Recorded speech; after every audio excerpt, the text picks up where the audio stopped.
looking for first couple of big plays you might have missed last night. Oh, Giannis driving to the basket and then does that to Luka Doncic. Man, watching Giannis on a night-to-night basis is such a joy. He's the most dangerous player in the open court. You never think he's going to finish like this, but, man, some type of way he can dunk on you. Sixers, all Rockets, different types of angles. James Harden leading the break. Joel Embiid hustles back, throws Harden's layup off the backboard. Sixers with a big win last night. Dominating win over Houston despite James Harden heroics. This is something Houston might have to get used to in this time with no Capella, still no Paul. Harden's great, and they get whooped. Oh, yeah, they were going at it last night. This was a fun game to watch. Houston didn't play well, but they got under Harden's skin. Man, Embiid's going to have a lot of enemies in this league. Oh, no. Bulls Cavs, Chris Dunn throws a perfect alley-oop to Zach LaVine. I don't know about the city of Chicago, but for a national show, we have the Bulls, a sorry team, on our highlight reel on a regular basis. I don't know why. It's not as if we have some connection there. They got some high flyers on the team. Here's the thing for the Cavs. We have now passed MLK Day, which is a big day on the NBA calendar. They are still in single-digit wins. Still, Cleveland. If they end up with Zion, I don't think we had the highlights on there so you can flame Cleveland. Well, it just what came to mind. You flamed the Bulls, and our production staff went on there. Oh, no. Finally, worst you'll ever see out of Steph Curry. Going for the dunk, that's not good. Then Iggy gets him the ball back, and air ball. That's not good either. So, listen, good thing he didn't get hurt. Since he didn't get hurt, we can laugh about it. Steph and Clay have... No, if he had gotten hurt, I would still be laughing. Okay. All right, fine. Steph and Clay have an ongoing competition about dunks in the season. Clay's at 11. Steph is at 1. So Steph was trying to get to 2 there. He said after the game he had something special cooked up. Instead, he falls down. Yeah, that's what happens if you buy basketball shoes at the grocery store. Those Under Armour, to me, they still have a long way to go as far as technology before they get on my feet. All right, moving on to Carson Wentz. So a report came out yesterday calling Phillies franchise quarterback, quote, selfish and egotistical, and went on to say, quote, Carson Wentz.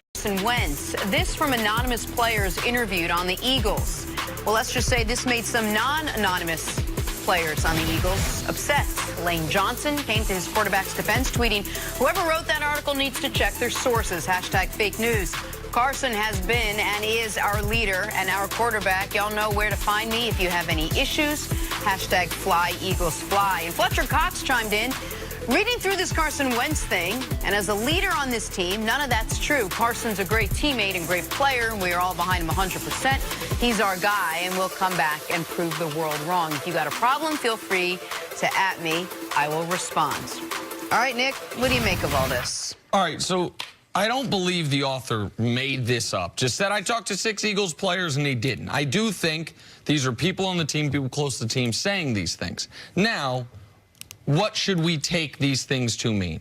I think it also should be noted, Josina Anderson, who is as reputable a reporter as there is, a couple months ago reported some of the same frustrations with Carson Wentz before Nick Foles got his second act with the team, about it being a Zach Ertz-centric offense, about him not going through the progressions as far as looking at who's open, instead looking to either run the ball on the RPOs himself or to Zach Ertz rather than just go with the flow of the offense. So we've had multiple reports now with some Eagles being frustrated. This doesn't surprise me in the least. Like, if you are a pass catcher on the Eagles, not named Zach Ertz, of course you're frustrated. Zach Ertz is a good player, but he's not good enough to be the most targeted tight end in NFL history. And it should be noted, the guy whose record he broke for catches by a tight end in NFL history, we heard some of this with Witten and Romo. If you remember that relationship where there were receivers on the Cowboys, maybe a little jealous is one way to put it, about that relationship and whether or not he was favored as far as pass catching. C talks all the time. Receivers care about 2 things above all else: their money and their stats. And the stats help you get the money.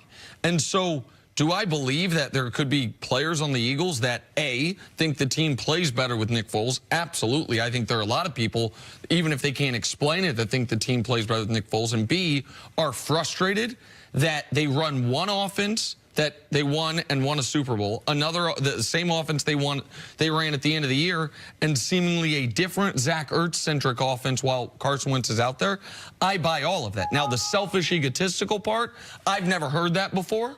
And it seems like there are a lot of teammates publicly saying that isn't who he is. So maybe there's certain guys that don't like Carson Wentz as a guy, but that doesn't seem to be the knock on him. But the football knock, I think, is fair and real, and I believe it.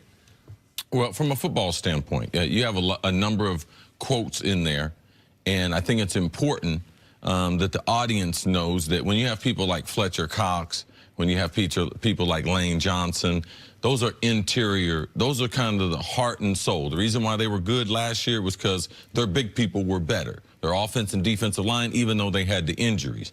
But as far as understanding football, those guys understand the least amount of football that's on the field. Lane Johnson, he doesn't know who's supposed to get the ball. When they tell him a pass protection, they tell him the pass protection and they tell him the snap count. The rest of it, he not listening to. If I go, let's go double right, scat right, 585, X dig.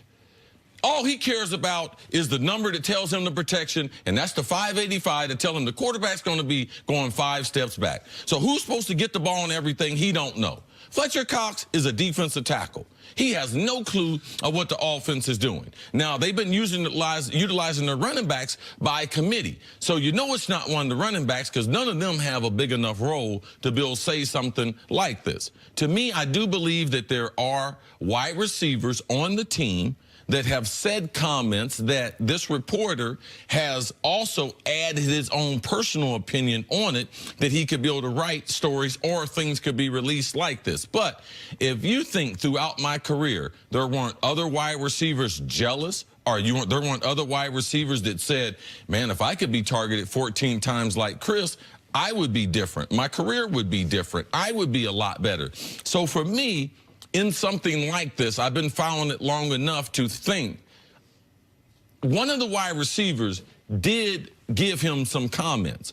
And it's hard for people, it's hard to impossible when someone shows up on the job and your performance goes up, for them not to think that between the correlation between their performance and that person not being better, that's all they can interpret. And there's no NFL offenses that are the same when you put the backup in compared, because no one sees football the same. I don't care. If Drew Brees was the backup for New England and they had the same game plan, the ball would not come out to the same people because it's impossible for two people to see football the same way. Every coach at the end of the week, you know what he asks the starting quarterback? How comfortable are you with this? What else do you like? What do you feel? Because guys they feel more comfortable throwing to certain parts of the field.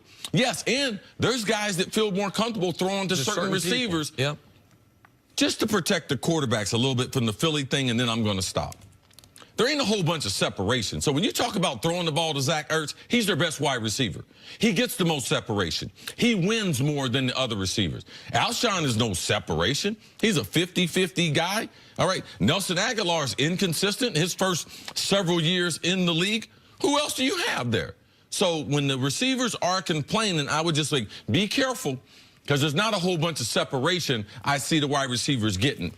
Is it a legitimate knock on a quarterback to not go through his progressions for him to feel a certain level of comfort with one specific receiver? It's a legitimate knock if the offense is not reaching its full potential. It's a legitimate knock if you could be being more effective, and that's to C's point, which is when they got in real time, we usually don't get this in sports, the real-time experiment, which is let's change one variable. The variable being quarterback. Oh, all of a sudden, look, the offense is wide open. The offense opens up. The other part... I wouldn't say as far as one offense is wide open when Carson Wentz is not in there to Nick Foles. I don't think that was the case in the 2017 season. In the 2018 season, to my eyes, the offense did seem to open up greatly in the final month of the season once Nick Foles went in there. Now, we can talk about the other things that weren't as one-to-one as far as quarterback change. Offensive line got better. Guys got healthier. More desperation. They really could wear the underdog roles, whatever it is. But I understand why guys would think that what changed was the quarterback. Now I'm getting my numbers. Now I'm getting my targets. The other part of this that I thought was interesting was that you had DeFilippo leave, you had the offensive coordinator leave, and Frank Reich leave, and all of a sudden they said, now Carson Wentz can run over the room. that he had the ability, according to this report, to, with their new offensive coordinator, grow, to kind of impose his will more so than he had last year. And that could be a problem for any young quarterback, for anyone that hasn't seen as much football as Frank Reich in his 30-plus years, John DeFilippo in his 20-plus years, and whether or not that hurt their offense somewhat. The silver lining for the Eagles is, see, they've been looking for, with Wentz, a reason to say, man, people are doubting us. And now all of a sudden, if they want to be able to rally on, man, guys think you're a bad guy. Guys think that we're better with Nick Foles, who's going to be on a different team next year. Right. Maybe that can be the rallying point for next season. I just believe in Carson Wentz. I believe he is the answer. I know each quarterback has their personality, but from everything that I have felt coming out of Philadelphia, the players I talked to, that they would really, there's no way that they believe this story.